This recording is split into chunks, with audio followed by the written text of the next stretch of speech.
ఈ కగారు పేరుతో జరుగుతున్నటువంటి మారణ హోమంలో అసువులు బాసినటువంటి నాయకులకు, కార్యకర్తలకు, ప్రజలకు నా వందనాలు. నాకేమనిపిస్తుందనంటే వీళ్ళందరూ ఒక రాస్తాని మనకి చూపించి వాళ్ళ ప్రాణాలు కోల్పోయారు. అంటే ఆ రాస్తా అది పోరాటం అనుకోండి, లేకపోతే వేరే నేను అక్కడ వాళ్ళు తీసుకున్నటువంటి పందా గురించి నేను మాట్లాడటలేదు. అది కూడా మాట్లాడదాం, తర్వాత కాలంలో మాట్లాడదాం. కానీ బహుశా నంబాల కేశవరావు గారు, విజయలక్ష్మి భూమిక అమ్మాయిని నేను కలిశాను తెలంగాణ మూమెంట్ టైంలో. నేను ఇంటర్వ్యూ కూడా చేశాను తనని. అప్పుడు జరిగినటువంటి లాఠీ చార్జీలు వాటన్నిటిలో శిల్ప వీళ్ళందరినీ కూడా ఇంటర్వ్యూ చేశాం. నాకు గుర్తుంది అమ్మాయి. అంటే వీళ్ళందరూ ఇప్పుడు వదిలినటువంటి దారి, వాళ్ళు వేసినటువంటి, వాళ్ళ శవాలు వేసినటువంటి ప్రశ్నలే మనం వెళ్లాల్సినటువంటి దారి ఖచ్చితంగా. అంటే దారి అనంటే వాళ్ళకి రాజ్యాంగం మీద నమ్మకం ఉందా లేదా అనేది నాకు అనవసరం. కానీ ఎవరైతే ఈ కూర్చున్నారో వాళ్ళు రాజ్యాంగాన్ని గౌరవించాల్సినటువంటి అవసరం ఉన్నది. ఇదే మన ప్రశ్న. నువ్వు రాజ్యాంగాన్ని గౌరవించే బాధ్యత నీది. ఎందుకు అనంటే నువ్వు ఆ డెమోక్రసీని నమ్మావు, నువ్వు ఆ ఎన్నికల్లోకి వచ్చావు. నీ దేశం, ఈ దేశంలో ఉన్నటువంటి ప్రతి ఒక్క పౌరుడికి సంబంధించినటువంటి ప్రతి చిన్న హక్కుని కూడా నీకు ఇష్టం లేకపోయినా సరే గౌరవించాల్సినటువంటి బాధ్యత నీ మీద ఉన్నది. ఈ ప్రశ్న రీసౌండ్ వెళ్ళాలి. రీసౌండ్ షోయబ్ హాల్లో సరిపోదు, లేకపోతే ఇంకొక చోట సరిపోదు, లేకపోతే ఛత్తీస్గఢ్లో ఇప్పుడు కుటుంబం వెళ్ళినా సరిపోదు అని అనుకోవద్దు. ఈ హాల్లో వేసినటువంటి ప్రశ్నే రీసౌండ్ అవ్వాలి. ఛత్తీస్గఢ్లో వాళ్ళు సంతకం పెట్టడానికి నిరాకరించినదే ఆచరణ. అంత ధైర్యంగా ఇట్లాంటి పరిస్థితుల్లో సంతకం పెట్టడానికి ఇష్టపడనటువంటి ఆ కుటుంబ సభ్యుల్ని మనం మెచ్చుకోవాలి. బాధ ఉంటుంది తప్పనిసరిగా. మనిషి పోవటం అనేదే బాధ. ఎలా పోయినా కానీ మనిషి పోవటం అనేటటువంటిది బంధువులకు బాధ, సమాజానికి బాధ, ప్రతి ఒక్కళ్ళకి బాధ. కానీ వేసినటువంటి ప్రశ్నలని ఎంత ముందుకు తీసుకెళ్ళగలుగుతాము అనేటటువంటిదే మన ముందున్నటువంటి ప్రశ్న. ఆ ప్రశ్నలు నీకు రాజ్యాంగం మీద నమ్మకం లేదు అనేటటువంటి ప్రశ్నని పదే పదే చెప్పాలి. నంబాల కేశవరావుకి నమ్మకం లేదు, అది ఆ పార్టీనో లేకపోతే దానికి సంబంధించిన వాళ్ళు సమాధానాలు చెప్తారు. ఎందుకు లేదు అనేది, లేకపోతే కల్పించుకుంటారా అనేది వాళ్ళు చెప్పుకుంటారు. కానీ ఒక ప్రధానమంత్రిగానో ఒక హోం మంత్రిగానో మీరంతా వచ్చినది మీ ఆచరణ చూసి ఎవరు కూడా మీకు మెచ్చి మేకతోలు గప్పలే. మీరు రకరకాలైనటువంటి మోసాలు చేసుకున్నారు, లేకపోతే గెలుచుకున్నారు, ఏదో ఒక విధంగా మీరు వచ్చి అక్కడ కూర్చున్నారు. కానీ మీరు ఆ పదవిలోకి వచ్చినప్పుడు మీరు ప్రమాణం చేసినటువంటిది ఏంటి? ఈ దేశ రాజ్యాంగాన్ని గౌరవించి మేము ఈ పాలనని, ఈ భారత పాలనని మేము స్వీకరిస్తున్నాము అని చెప్పారు వాళ్ళు. మీరు అక్కడ ఉన్నంత కాలమే మీకు ఆ గౌరవం. మీరు ఒక్కసారి ఆ కుర్చీలోంచి దిగిన తర్వాత జాంతానయ్యి మీరు ఎవరో రోడ్డు మీద వెళ్తారో ఎక్కడికి వెళ్తారో ఎవరికి తెలియదు. కానీ మీరు అక్కడ ఉన్నంత కాలం మీరు ఒక ప్రజాస్వామ్యబద్ధంగానే మోసం చేసి వచ్చినా దాంట్లో కూర్చున్నారనేటటువంటి గౌరవం ఇస్తాం. ప్రశ్నించవలసింది అదే, ఖచ్చితంగా ప్రశ్నించాల్సిందే. ప్రశ్నించకపోతే కుదరదు అనేటటువంటిది. అందుకనే నాకు అంటే కనీసపాటి శవం ఇవ్వలేదు అనేటటువంటిది మనం అది బాధపడుతూ అనాలి, కోపంగా అనాలి, రౌద్రంగా అడగాలి, అన్ని రకాలుగాను అడగాల్సినటువంటి పరిస్థితి వచ్చింది. శవాన్ని అయితే ఇవ్వలేదు, కానీ వాళ్ళ గ్రామాలలో, వాళ్ళ పట్టణాలలో సంస్మరణ సభలు పెట్టడానికి కూడా వాళ్ళు అడ్డు పెడతారా? కుటుంబంలో జరిగేటటువంటి వాటికి కూడా, లేకపోతే మనం పెట్టేటటువంటి వాటికి కూడా అడ్డు పెడతారా? చేద్దాం. ఎందుకనంటే అక్కడ చంపినటువంటి వాళ్ళు ఇక్కడ ఉన్నటువంటి వాళ్ళని మూయటం ఎంత పెద్ద కష్టమేం కాదు. అది రేపు ఇంకొకళ్ళు కావచ్చు, ఈ రోజు ఇంకొకళ్ళు కావచ్చు, మనమే కావచ్చు, ఇక్కడ ఉన్నటువంటి వాళ్ళే కావచ్చు. ఇందాక ఎవరో అన్నారు, అందరం కూడా ఈ మూసే పరిస్థితి వచ్చింది అనేటటువంటిది. అప్పుడు ఏం చేయాలి? మూసే పరిస్థితి వచ్చింది కాబట్టి మాట్లాడకుండా ఉంటామా, మాట్లాడతామా? రెండే ప్రశ్నలు, to do or not to do. ప్రశ్నే. మనమేం ఆయుధాలు బట్టి మనం వెళ్తామని మనం అంటలేదు, ఖచ్చితంగా అంటలేదు. నేనైతే అంటలేదు, మీరు కూడా అంటారని నేను అనుకోవట్లేదు. కానీ ఇప్పుడు వేయవలసినటువంటి ఆయుధం ప్రశ్నే కదా. ప్రశ్నను కూడా మూసేటటువంటి కగార్లు వాళ్ళ దగ్గర ఉండవని బలంగా నమ్ముతున్నాను నేను. ప్రశ్నే ఆయుధం. ప్రశ్న ఆయుధాన్ని మనం ఎంత బాగా ఉపయోగించుకుంటాము అనేటటువంటిది, మనకున్న స్థాయిలో, మనకున్నటువంటి పరిధిలో మనం ఎక్కడెక్కడ ఈ ప్రశ్నని వేస్తాము, ఈ సవాలు వేసినటువంటి ప్రశ్నని మనం ఎంత తీసుకుంటాము అనేటటువంటిది. అక్కడ మైనింగ్ జరుగుతుంది, ఆ మైనింగ్ కోసం ఇదంతా జరుగుతుంది అనేటటువంటిది. ప్రపంచంలో ఎక్కడ ఆదివాసీలున్నా, ఎక్కడ ఖనిజాలున్నా జరిగేటటువంటి యుద్ధం రక్తపాతమే. దానికి అక్కడ మావోయిస్టులు ఉండాల్సిన అవసరమే లేదు, లేకపోతే న్యూ డెమోక్రసీలు, కమ్యూనిస్ట్ పార్టీలు ఉండాల్సిన అవసరమే లేదు.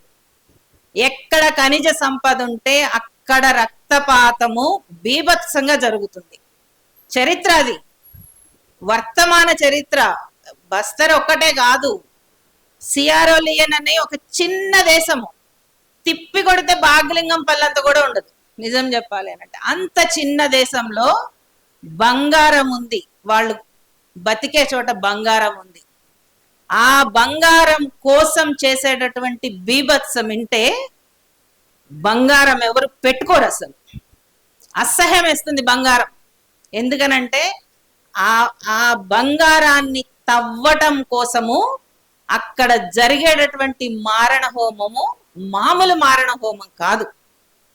ఆ బంగారాన్ని తీసుకొచ్చి అక్షయ తృతీయలని చెప్పి, లేకపోతే ఆడబడుచుకులకు బంగారం ఇస్తామని చెప్పి ప్రకటనలు ఇచ్చేటటువంటి వాళ్ళని నిలదీయాలి అక్కడ. అది ఒక ఆమె వచ్చి చెప్పింది ఒక మైనింగ్ కాన్ఫరెన్స్ లో, ఎంత క్రూరంగా ఉంటారు అనేటటువంటిది చెప్పింది. వాళ్ళు ఆ స్థలాన్ని గనక వదలకపోతే అక్కడ ఉండేటటువంటి ఆదివాసీలు, ఆ కార్పొరేట్ కంపెనీలు ఎంత క్రూరంగా వాళ్ళని బతికుండగానే నరకం చూపిస్తారు. అది యుద్ధం, మావోయిస్టులు అనేటటువంటిది కాదు. అక్కడ జరుగుతున్న యుద్ధం మొత్తం ఖనిజాల కోసమే, మనందరికి అది అర్థమైంది. కానీ యుద్ధం కూడా ధర్మంగా చేయాలని భారతం చెప్తుంది కదా. మన సంస్కృతే కదా భారతం. యుద్ధ రీతి ఒకటి ఉంటుంది, యుద్ధ న్యాయం ఒకటి ఉంటుంది, యుద్ధం అనేది ఒకటి ఉంటుంది. అంటే శత్రువు చనిపోయినా గాని ఆ శత్రువు శరీరానికి గౌరవం ఇవ్వాలి అనేటటువంటి సంస్కారం ఉండాల్సినటువంటి పాలకులు మనకు లేరు. శవానికి సంస్కారం ఇవ్వాలి అనేటటువంటి అంతిమ సంస్కారం అంటారు, అంతిమ చావు అనరు ఎవరు కూడా. మన సంస్కృతి కదా అది, అంతిమ సంస్కారం అంటారు. మన శరీరానికి జరగాల్సింది అంతిమ సంస్కారం. అది పూడుస్తారా, కాలుస్తారా, లేకపోతే దానం ఇస్తారా, అది ఆ కుటుంబానికి సంబంధించినటువంటి, కుటుంబం నుంచి వాళ్ళు వెళ్ళిపోయి ఉండొచ్చు, కానీ కుటుంబానికి సంబంధించినటువంటి చివరి అవకాశం ఆ కుటుంబంలో పుట్టినటువంటి వ్యక్తికి ఇవ్వాల్సినటువంటి కనీసపాటి ధర్మం, న్యాయం.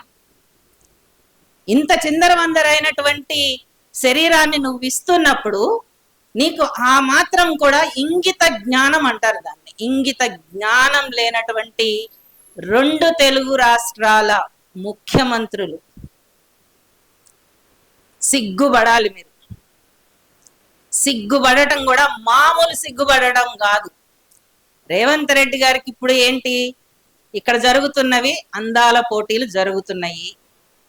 ఈ అందాల పోటీలు జరుగుతున్నటువంటి దాంట్లో బహుశా ఈ సవాలు ఇక్కడికి వస్తే గనక ఆ మొత్తం ఏం జరగదు, అదే మన కార్యక్రమం మనదే. కానీ దానికి కూడా సిద్ధపడలేకపోయారు అని అంటే మీ పార్టీ మీద నమ్మకం పోయింది అనేటటువంటి దాన్ని ప్రకటించాల్సినటువంటి అవసరం ఉంటుంది.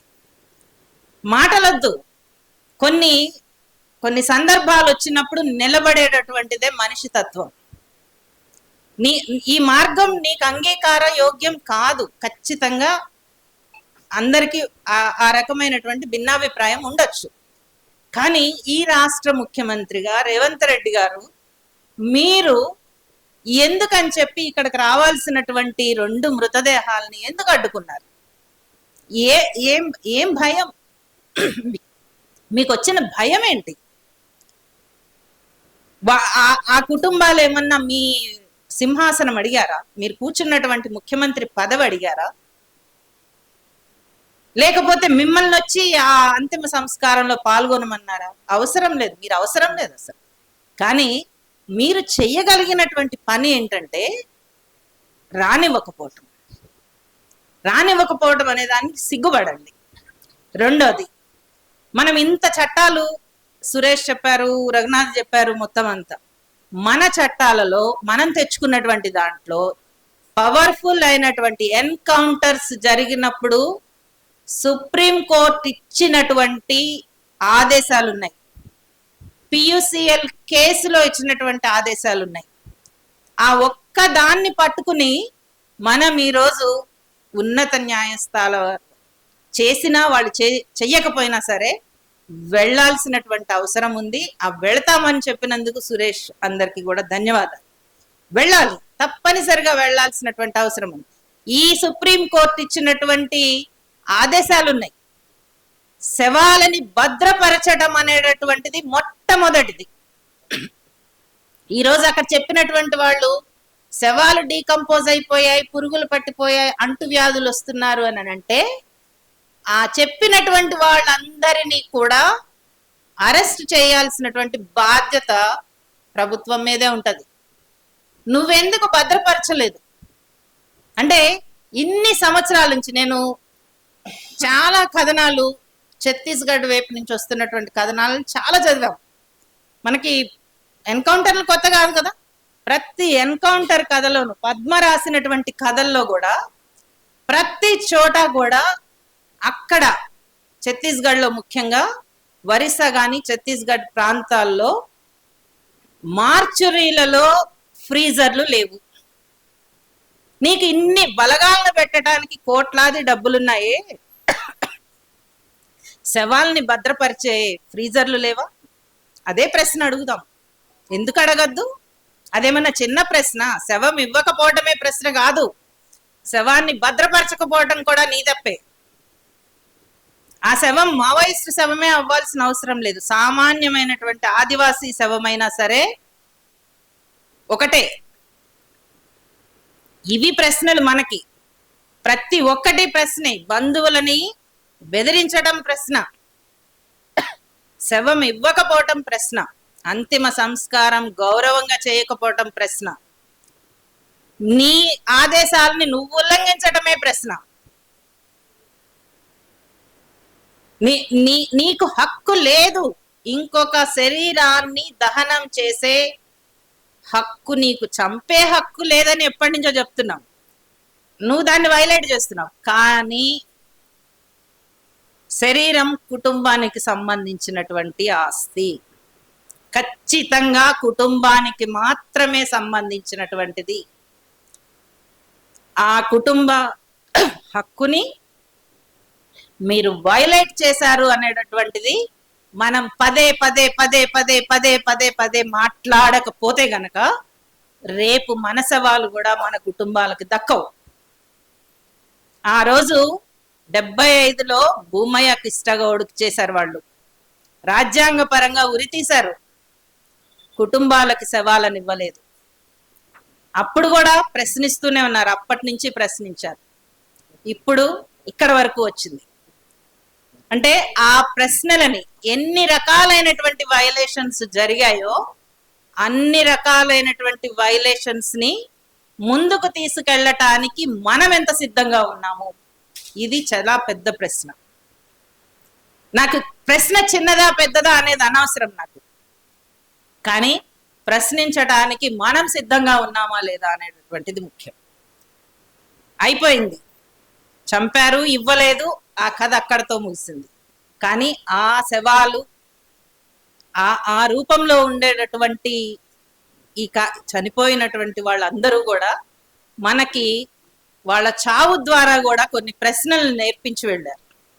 ఆ ప్రశ్నలను అందుకోవాలి అనేటటువంటిది నా ఆకాంక్ష. Thank you.